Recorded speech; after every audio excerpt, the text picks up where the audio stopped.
Ito na ata yung pinakamahal na nakainan ko dito sa Lipa, mga kamarichef. At dahil catering is life, motherhood is lifer, and TikTok is lifest, andito tayo sa Hotel 1925 at kakain tayo kay Imprenta. Pagpasok mo pa lang, mga kamarichef, bubungad na sa'yo ang aura na parang pangmayaman tong lugar na to. Parang anong ginagawa namin dito? So let's look at the menu. They've got a really good lineup ng kanilang menu. At parang may damang Spanish na Filipino style na modern ang atake nila, mga kamarichef. So titikman natin yung mga afford lang namin kasi hindi ko talaga kinaya yung ibang price.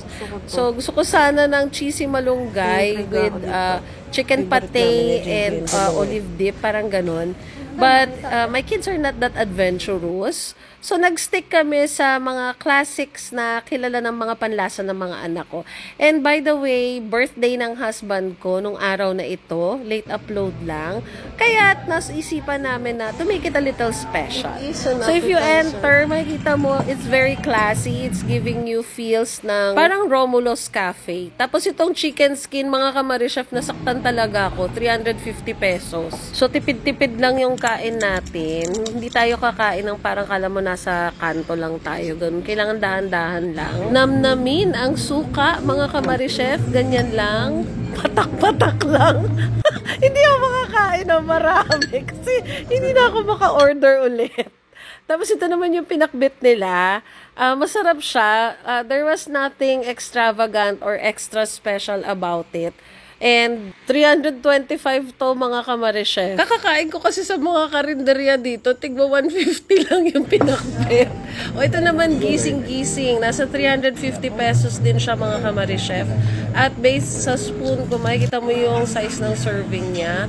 May kamahalan kasi French beans naman ang ginamit. Kaya konti-konti lang yung kuha natin.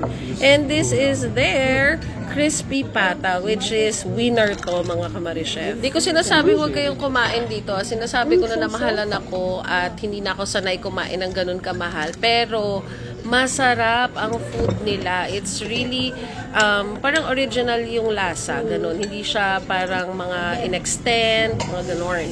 Ito naman yung extra rice nila at dumating na yung porchetta. Masarap din siya kasi may chimichurri naman siya. Parang 1,300 yata ito. And marami yung slices niya. Generous yung serving. Masarap naman yung timpla nila. Nagustuhan namin. And ito naman yung curry nila na naging favorite naming lahat because it has a twist ng parang lapit sa Thai. Tapos may naan bread. Tapos may mango chutney pa siya. So, ang sarap talaga nito, mga kamarichef. So, yun lang. And nag-ice cream na kami afterwards. Siguro kung nasa Metro Manila kami or sa mga BGC area, yung bill namin aabot ng mga 7 to 8K. So, namahalan kami kasi nga, sanay kami sa karinderya dito. Pasensya na. Pero I highly recommend this place, the ambience, the service, the food, and yung katahimikan ng lugar, ganda pa ng parking, mga ganon, everything is pasok na pasok. And kung tutuusin, mura pa siya compared sa Metro Manila. So, yun lang. Share ko lang, mga kamarichef. At ito na ang bill reveal namin. Dun, dun, dun, dun, dun, dun, dun, dun, dun. Wink, wink, wink, wink, wink. Yan na! 4,893 tapos additional 800 pesos sa ice cream. Siyempre, iyak ako niyan, di ba? Bye-bye!